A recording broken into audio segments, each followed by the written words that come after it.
Welcome back. ప్రధాన media స్రవంతిలో కాస్త పర్లేదు కానీ సోషల్ మీడియాలో సర్జికల్ దాడుల మీద కామెంట్లు సెటైర్లు పేలిపోతున్నాయి. పాకిస్తాన్ రక్తవర్ణ చిత్రాన్ని చూపి మోడీ 2017 ఎన్నికలకు వెళ్లాలనుకుంటున్నారన్న కామెంట్లు, అరవింద్ కేజ్రీవాల్ భారత్లోని పంజాబ్లోనే కాకుండా పాకిస్తాన్ పంజాబ్లో పోటీ చేస్తే 2 సీట్లు ఎక్కువే వస్తాయన్న సెటైర్లు, వీటిని చూస్తుంటే మన రాజకీయాల మీద ఎవరికైనా విరక్తి పుడుతుంది. సైన్యం ప్రాణాలకు తెగించి పోరాడిన విజయం కేవలం అక్కడికే పరిమితం కావాలి. రాజకీయాలకు కాదేది అనర్హం అన్నట్టు ప్రతి దాన్ని రాజకీయం చేసేసి అసలు దేశ భద్రత కూడా పణంగా పెట్టేస్తారా అన్నది ప్రస్తుతం దేశవాసులను పట్టి పీడిస్తున్న ప్రశ్న. సరిహద్దుల్లో ప్రస్తుత పరిస్థితి ఏమిటో తెలుసా? తమ ఉగ్రవాదులను 50 మందిని పోగొట్టుకున్నందుకు పాకిస్తాన్లోని ఉగ్రమూకలు కొతకొతలాడిపోతున్నాయి. 100 మంది ఉగ్రవాదులను మోహరించి ఏ క్షణానైనా విరుసుకుపడేలా పథకరచన చేసి ఉన్నారు. అసలే అది దొంగ పాకిస్తాన్. దానికి కొమ్ము కాస్తున్న ఉగ్రమూకలు ఉగ్రవాదులను ఏరివేయాల్సిందేనట్టు ప్రపంచం దృష్టిలో పైకి సైన్యానికి ప్రకటనలు గుప్పిస్తూనే ఎంత చేయాలో అంత చేసే పాకిస్తాన్. ఏమాత్రం అలసత్వం ప్రదర్శించినా మన దేశంలోని ఎందరో సైనికుల తల్లులకు, భార్యలకు, బిడ్డలకు అండదండలు లేకుండా పోతాయి. సరిహద్దుల్లో ఉన్న ప్రజల పరిస్థితి కూడా ఏమంత క్షేమంగా లేదు. ఎప్పుడు ఏ దాడి జరుగుతుందో తెలియదు. ఉన్నట్టుండి ఏ తూటా దూసుకొచ్చి గుండెల్లో దిగుతుందో అంచనా లేదు. ఏ ఫిరంగి మారుమోగుతుందో అంతు చిక్కదు. ఈ పరిస్థితుల్లో భారత సేనలకు అండదండగా నిలవాల్సిన అవసరం ఎంతైనా ఉంది. మరి మన రాజకీయ నేతలు ఏం చేస్తున్నారు? ఇదే ఇప్పుడు చర్చనీయాంశంగా మారింది. సర్జికల్ అటాక్స్ విషయంలో అరవింద్ కేజ్రీవాల్ మీదైతే సర్వత్రా నిరసన వ్యక్తమవుతోంది. ఏదైనా రాజకీయ విమర్శలుంటే పార్టీలు చూసుకోవాలి, అంతేకాని సైనిక సామర్థ్యం మీద కాదు. అసలు సర్జికల్ అటాక్స్ చేయటం మొదలు పెడితే ముందుగా కేజ్రీవాల్ నుంచి మొదలు పెట్టాలని, దేశం బయట కన్నా దేశం లోపలే ఎక్కువ మంది శత్రువులు ఉన్నారని వర్మలాంటి కొందరు కేజ్రీవాల్ ని తూర్పారబెట్టారు. కేజ్రీవాల్ ఆప్ కు పాకిస్తాన్లోని పీ కలిపి పాప్ అని పేరు పెట్టుకోవాలని దుయ్యబట్టారు. కేవలం ఎన్నికల రాజకీయాల కోసం జాతి సమగ్రత కూడా మన లీడర్లకు పట్టడం లేదంటే ఇంకేమనాలని ప్రతి ఒక్కరిలోనూ నిరసనగళం వెల్లువెత్తుతోంది. పొలిటికల్ పార్టీస్ ఇట్లా అనడం మన శత్రువులకి జాగా ఇవ్వడము, ఇన్ఫర్మేషన్ ఇవ్వడం అవుతుంది. ఇది చాలా తప్పు.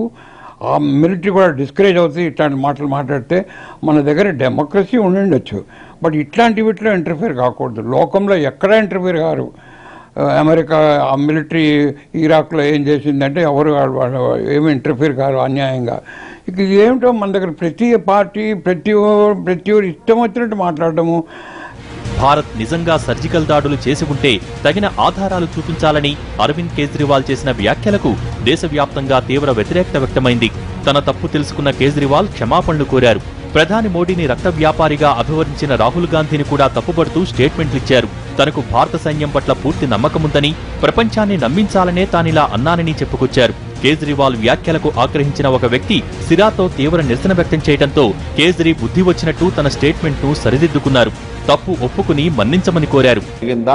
జరగలేదా కానీ ఒకవేళ సర్జికల్ స్ట్రైక్ జరిగితే దానికి కొన్ని మాకు వాస్తవాలు కావాలి, దానికి ఒక ప్రూఫ్ కావాలి, ఎవిడెన్స్ కావాలని కొన్ని పొలిటికల్ పార్టీస్ అడిగినారు. ఆ పొలిటికల్ పార్టీస్ అడగడంతోనే దేశమంతా బీజేపీ పొలిటికల్ పార్టీస్ ఏమన్నారు, ఎవరైతే అడుగుతున్నారో వాళ్ళు యాంటీ నేషనలు, వాళ్ళు ద్రోహులు, ఈ జవాన్స్ ఎవరైతే బ్రేవ్గా ఫైట్ చేస్తున్నారో వాళ్ళని ప్రశ్నిస్తున్నారు. ఎవరు వాళ్ళని ప్రశ్నిస్తలేదు, జవాన్ని ప్రశ్నిస్తలేదు. బీజేపీ గవర్నమెంట్ చెప్పింది సర్జికల్ స్ట్రైక్స్ జరిగినాయని, అందరూ హర్షించినారు. హర్షించిన తర్వాత కొంచెం వచ్చింది కాబట్టి ఇప్పుడు ఏమంటుంది ఆర్మీ ఏదైతే వీడియో ఫుటేజ్ ఉందో అది గవర్నమెంట్కి ఇచ్చేసింది. సీఎం స్థాయిలో ఉన్న అరవింద్ కేజ్రీవాల్ లాంటి వ్యక్తులకు ఇలా వ్యాఖ్యానించిన తర్వాత ఎలాంటి ప్రతిస్పందనలు వస్తాయో తెలియంది కాదు. తెలిసే బీజేపీని ఇరుకున పెట్టాలన్న ఉద్దేశం కొద్దీ ఇలా చేసి ఉండొచ్చన్న సంకేతాలైతే చేరాల్సిన ప్రజలకు చేరిపోయాయి. ఇది కేవలం కేజ్రీవాల్కి సంబంధించిన విషయం మాత్రమే కాదు. మాయావతి లాంటి లీడర్లు కూడా బీజేపీ సర్జికల్ మైలేజే పెంచుకుంటూ పోతోందన్న అక్కసు నేరుగానే వెళ్లగక్కిన పరిస్థితులు ఉన్నాయి. సర్జికల్ అటాక్స్ సైనిక విజయం. దాన్ని బీజేపీ కార్యకర్తలు సొంతం చేసుకుని ఇష్టం వచ్చినట్టు ఫ్లెక్సీలు ఏర్పాటు చేసుకుంటున్నారు. బీజేపీ తన పాత వాసనలు వదులుకున్నట్టు లేదని మండిపడ్డారు. 2017లో గోవా, మణిపూర్, గుజరాత్, ఉత్తరాఖండ్, ఉత్తరప్రదేశ్, హిమాచల్ ప్రదేశ్ రాష్ట్రాల అసెంబ్లీ ఎన్నికలు ఉన్నాయి. ఇప్పటి వరకు దేశంలో బీజేపీ మతతత్వ విధానాలతో ముందుకు పోతోందని, కమలనాథుల పాలనలో మనుషుల కన్నా పశువులకే విలువ ఎక్కువని, గోరక్షకుల రూపంలో దళితులపై దాడులు చేస్తున్నారని ఎన్నికల్లో కమలనాథులు ముందుకెళ్లకుండా కట్టడి చేయటానికి కావలసినన్ని అంశాలు. సర్జికల్ అటాక్స్ తర్వాత ఇవన్నీ ఒక్కసారిగా కొట్టుకుపోయినట్టయింది. ప్రస్తుత రాజకీయ పరిణామాలను దృష్టిలో పెట్టుకుని చెబితే యూరీ ఘటన భారత సైన్యానికి ఎంత నష్టం కలిగించిందో తెలియదు, కానీ బీజేపీ నెత్తిన మాత్రం పాలు పోసిందని చెప్పక తప్పదు. ఇదే అదనుగా భావించి సర్జికల్ అటాక్స్ కి దిగడంతో ఒక్కసారిగా సీన్ మారిపోయింది. విజువల్స్ చూపించి ఇక్కడ ఈ సర్జికల్ స్ట్రైక్ జరిగింది, ఇంతమంది చనిపోయినారని చెప్పడానికి, దాన్ని ఇప్పుడు ఏమంటున్నారు, అందరూ పొలిటికల్ చేస్తున్నారు. పాలిటిక్స్ చేసేది నరేంద్ర మోడీ ఇన్ని రాష్ట్రాలు ఉంది, ఇంత పెద్ద దేశం కదా. ఇప్పుడు దసరా చేయడానికి ఉత్తరప్రదేశే వెళ్తున్నాడు. ఎందుకు ఉత్తరప్రదేశే వెళ్తున్నాడు?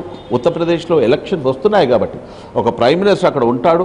ప్రైమ్ మినిస్టర్ అందరూ ఆయనతో మాట్లాడతారు, దేశమంతా వచ్చి ఆయన్ని కంగ్రాచులేట్ చేస్తారు. ప్రైమ్ మినిస్టర్, నువ్వు మంచి పని చేస్తున్నావు, ఇంత పెద్ద పని చేస్తున్నావు, సర్జికల్ అటాక్ చేస్తున్నావు, పాకిస్తాన్ అటాక్ చేయాలని చాలామంది అక్కడికి ఉత్తరప్రదేశ్ వెళ్తున్నారు. కాబట్టి ఎవరు చేస్తున్నారు పొలిటికల్? సర్జికల్ అటాక్స్ బీజేపీకి పొలిటికల్ గా ప్లస్ కావటం గుర్తించిన ప్రత్యర్థి పార్టీలు ఇక రివర్స్ గేర్ వేయటం మొదలుపెట్టాయి. రాహుల్ గాంధీ మోడీపై చేసిన కామెంట్లు పెనుదుమారమే లేపాయి. ఇందుకు ప్రతిగా రాహుల్ దిష్టిబొమ్మలు దగ్ధం చేశాయి కాషాయ దళాలు.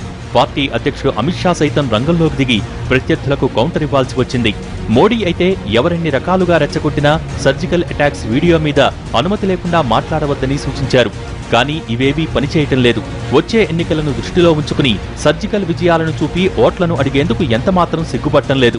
అయినా అక్కడెక్కడో అర్ధరాత్రప్పుడు ప్రాణాలకు తెగించి పోరాడి సాధించిన సైనిక విజయానికి రాజకీయంగా గెయిన్ చేసుకోవటమేంటి? ఈ విషయంలో బీజేపీని కూడా తీవ్రంగా తప్పుపట్టాల్సిందేనని అంటున్నారు విమర్శకులు. ఇవి కార్గిల్ రోజులు కావని, ఎన్ని కటౌట్లను చూపినా జనానికి కంటెంట్ ఏంటో తెలుసునని అంటున్నారు. కానీ ఇవేవీ మన రాజకీయ పార్టీలకు పడుతున్నట్టే కనిపించదు. ఇటు కమలనాథుల నుంచి మొదలు పెడితే అటు ప్రత్యర్థి పార్టీల నేతల వరకు సర్జికల్ పాలిటిక్స్ చేయడానికి ఎంతమాత్రం వెనుకాడటం లేదు.